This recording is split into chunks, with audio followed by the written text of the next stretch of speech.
Saya kira yang paling mengesankan itu adalah pada tahap yang sangat awal, yaitu suatu kejutan yang saya nggak pernah mimpikan.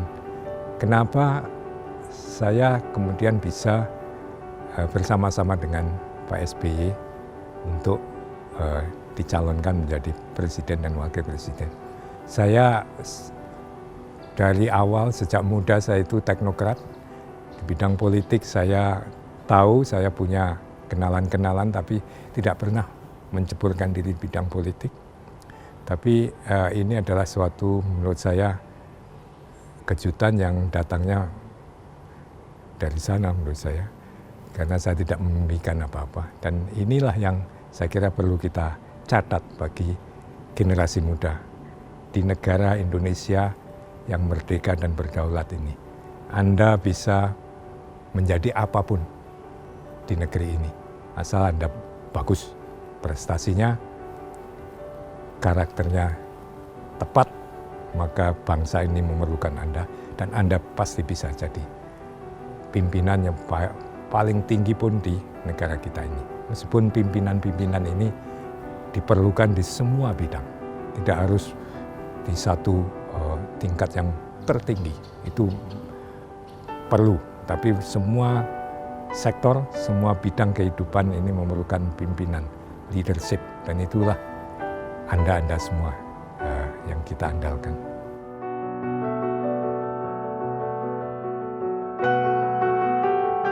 Sebetulnya mengenai diri saya tidak ada yang istimewa. Saya hidup seperti biasanya, sehari-hari ya melakukan kegiatan-kegiatan biasa. Jadi begini, kalau menurut saya ya, kesehatan, kebugaran seseorang itu tergantung pada apa yang terjadi pada, kalau saya bisa sebut, sel-sel yang membentuk Anda. Perlu diketahui bahwa manusia itu, badannya manusia itu terdiri dari 37 triliun sel. Bukan miliar, bukan juta, tapi triliun sel. Yang itu berganti setiap hari dengan yang baru, yang lama mati. Tapi itu begitu besarnya. Kalau satu atau beberapa dari sel ini berperilaku aneh, liar, atau tidak menurut aturan bersama, itu badan jadi sakit. Nah, ilmu pengetahuan sampai sekarang belum bisa mengerti apa itu yang bisa mengatur harmoni dari sel-sel ini menjadi suatu kesatuan yang bikin orang sehat. Jadi kalau saya bisa bilang ini semua adalah rahmat dari yang pencipta kita. Yang rahasia dari harmoni sel ini adalah ya sang pencipta yang masih mempunyai, meskipun manusia makin hari makin bisa mengetahuinya.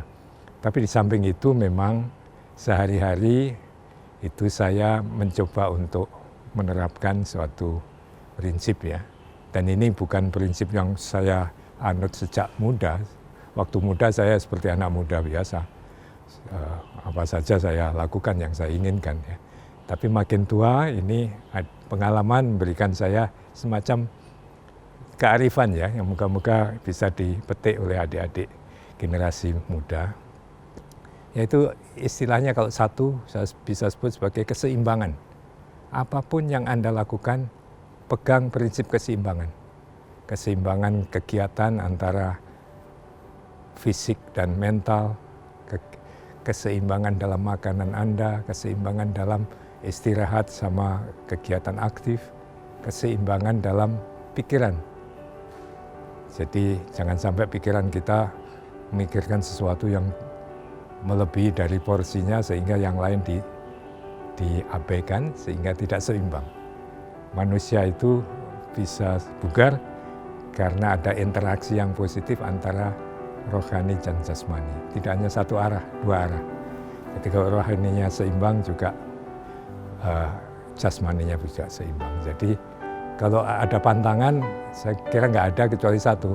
Jangan terlalu banyak makan sesuatu sehingga sakit perut. Selain itu nggak ada pantangan saya.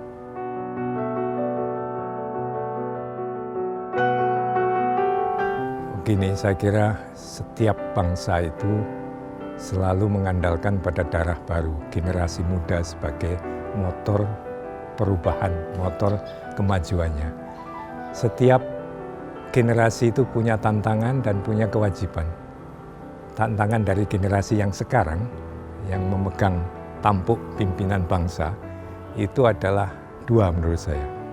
Mewariskan bangsa ini dalam keadaan yang lebih baik dari yang sebelumnya kepada generasi penerus.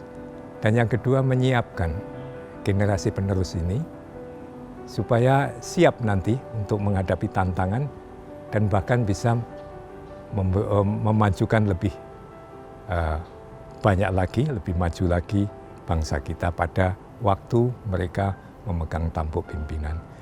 Dua tugas inilah yang saya kira harus dilakukan oleh setiap generasi. Nanti generasi yang muda yang nanti akan mengambil tampuk pimpinan juga mempunyai tugas yang sama. Memberikan bangsa kita atau negara kita ini dalam keadaan yang baik kepada generasi yang berikutnya. Dan menyiapkan mereka, jangan disia-siakan, siapkan mereka untuk lebih baik dari kita-kita ini.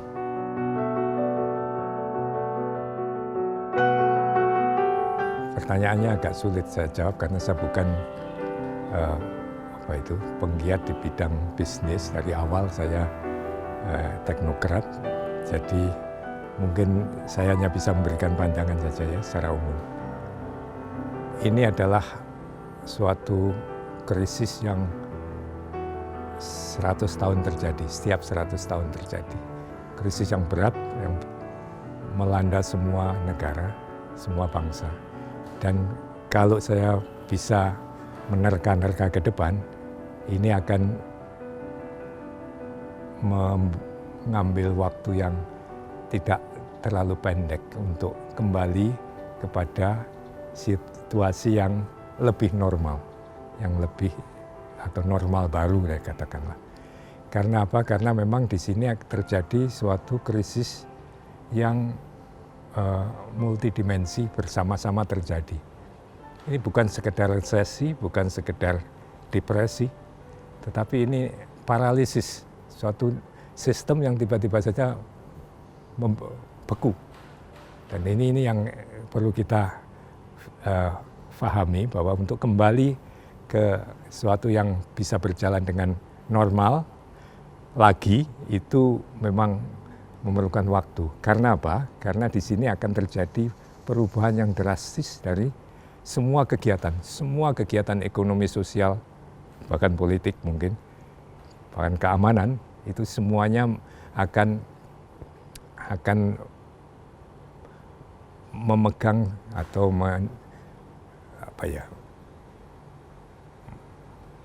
mengacu pada paradigma baru. Paradigma baru ini belum bisa kita lihat dengan jelas, tapi pasti akan terjadi perubahan. Di bidang ekonomi pasti akan terjadi semacam ini. Perubahan dari sektor mana yang menonjol. Perubahan dari mereka yang harus bekerja di situ. Apa requirement-nya?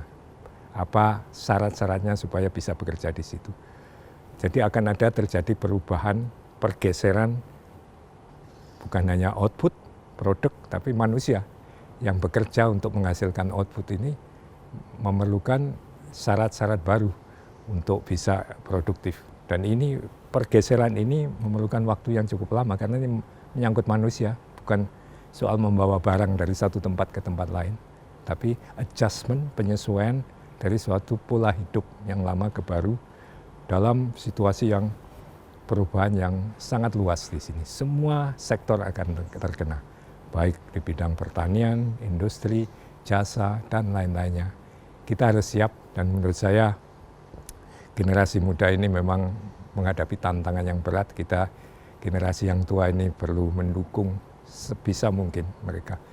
Dan ini tantangan inilah yang saya kira perlu disiapkan oleh mereka yang berbisnis maupun yang di luar bisnis. Tantangan ini saya kira memerlukan satu kata menurut saya, ketekunan dan tidak mudah patah dalam menghadapi masalah. Karena disitulah kuncinya. Kalau kita sudah patah pada suatu tahap, ya kita kemudian menyerah. Tidak mungkin kita melakukan itu bagi suatu bangsa seperti kita. Generasi muda harus kita dukung nanti untuk bisa melakukan adjustment ini sebaik-baiknya, memasuki new normal ini. New normal yang sampai sekarang belum jelas mau apa ini, perubahannya bagaimana. Tapi pasti akan terjadi perubahan.